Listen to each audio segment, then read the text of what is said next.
The story you are about to hear begins with a single, fatal mistake, a single misunderstood order that sent 5,000 soldiers marching straight into the teeth of a 60,000-man army.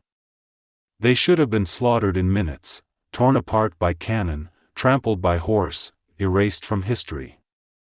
Instead, on the misty fields of Minden in August 1759, they performed something almost unimaginable. What followed became one of the most bizarre and celebrated victories of the 7 Years' War. To understand how such a catastrophe could turn into legend, we must first see the battlefield through the eyes of the two commanders that morning. This was the brutal heart of the 7 Years' War, a conflict spilling across continents and all but consuming Europe.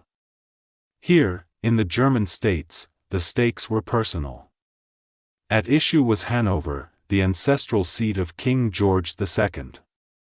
For the French, its capture would be a humiliation of the British crown. For the Anglo-Prussian coalition, holding Hanover was a question of honor and strategy. Before the city of Minden stood the Allied army, a patchwork of British redcoats, Hanoverian blues, and Hessian contingents, commanded by Duke Ferdinand of Brunswick. A protégé of Frederick the Great, Ferdinand was a cool, calculating leader, not reckless, but a master of calculated risk who could lure opponents into overreach. Opposite him stood the French commander, a proud marshal confident that he had pinned a cautious opponent. He had carefully chosen his ground, his left anchored on the treacherous swamp of the peat bog, his right pressed to the fast Weser River guarded by the guns of Minden itself. In the center was an open heath, a perfect killing ground for massed cavalry. There, the French arrayed 85 squadrons of elite horse and densely packed infantry. On paper, the French plan was elegant: use a detached corps to draw the Allies forward into the open, then smash the exposed force with the weight of cavalry, 10,000 horsemen unleashed in a single, decisive hammer blow. Ferdinand's own plan called for a coordinated advance keyed to precise signals. The order, intended for his whole army, specified that the advance should begin at the firing of a signal cannon and the subsequent single beat of drums. But in the fog of war a young German aide, struggling with languages and commands, delivered a ruined instruction to some British infantry: march at the sound of drums. When nearby drummers, who were merely repositioning for another battery, began to beat, that mistaken order took effect. What reached the British regiments made no strategic sense. It was an order to advance now, to march calmly, without the supporting thunder of artillery, without cavalry to screen the flanks, across 1,000 yards of open ground and directly into the muzzles of 66 French cannons and the teeth of Europe's finest cavalry. To any officer who read the field it was a death sentence. Yet the drums were beating, and for those soldiers discipline was absolute. Veteran colonels exchanged sharp, incredulous glances.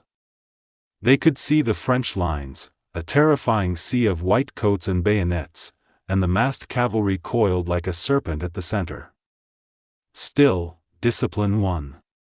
With the unified sound of 5,000 boots on damp earth, the line moved.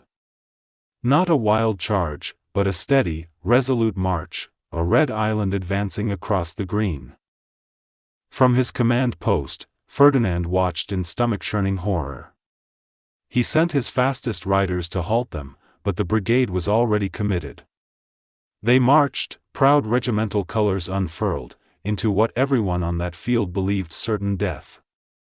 At first the French officers could barely believe their luck, then their bewilderment curdled into savage delight.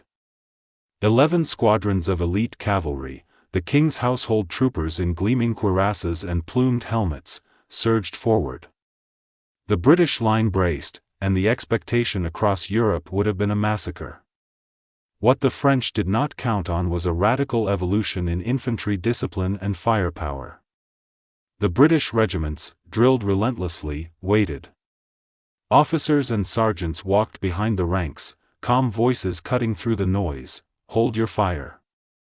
Wait. The cavalry closed, 400 yards, 200, 150. At last, the command came, fire. From one flank to the other, 9 regiments discharged together, 5,000 muskets erupted in a single, organized volley, a thunderclap that unmade the front line of charging horse. Horses and riders tumbled, momentum shattered.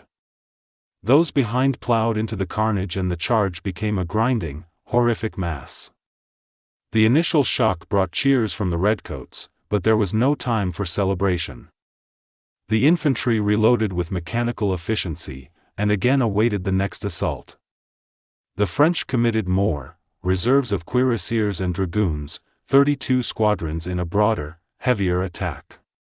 Again the Red Wall held. Using a more advanced platoon firing technique, the regiments generated a rolling, continuous storm of lead that turned cavalry charges into grinding breakdowns. One volley after another dismantled the myth of cavalry invincibility, volley by bloody volley. When the fighting subsided, the French center was shattered. The elite cavalry that had twice been broken now streamed back in disarray through their own infantry, morale collapsed. The exhausted Allied infantry, though bloodied and reduced, having taken over 1,400 casualties, nearly a third of their number, pressed forward. A gaping hole yawned in the French line. All that stood between victory and total collapse was a timely Allied cavalry charge that would have rolled up the enemy. On a nearby hill, however, the Allied cavalry, 24 fresh squadrons under Lord George Sackville, sat idle. From his vantage point, Ferdinand could see the moment with brutal clarity. He sent a messenger galloping with the most urgent order: advance. Seize the exposed flank. Charge. Sackville hesitated. He asked, incredulously, which flank am I to charge? As though the massive breach was not plainly evident. Ferdinand sent a second rider, then a third, then a fourth, each more frantic than the last. One aide thundered up with the Duke's orders shouted crude and direct. Still Sackville held back. Was it cowardice? Confusion? A deliberate refusal born of spite toward a German commander? Historians still argue. Below, the 9 regiments that had done the impossible were nearly spent, exhausted men stepping over the blood and wreckage to keep moving. Above, the mounted cavalry, unused and untouched, watched the opportunity fade. Every second allowed the French to regroup and retreat in better order than they otherwise would have. In the end, the battle ended not with a final decisive charge but with the slowing retreat of a shattered French army. The day was an Allied victory, Hanover was saved and the strategic tide in that theater turned, but the triumph was forever stained by one man's inaction. Back in Britain, Lord George Sackville was brought before a court-martial, found guilty of disobedience, and disgraced. His name became synonymous with failure. Yet the lasting legacy of Minden did not belong to commanders or courts. It belonged to the ordinary soldiers, the anonymous men who stood in the line. Weary and bloodied, they walked across fields strewn with the gardens of nearby German hedgerows. They began to pluck roses as they marched, tucking them into the tricorns and buttonholes of their powder-stained coats. Out of the ugliness of battle, a quiet, spontaneous act of grace was born. That small tradition endured.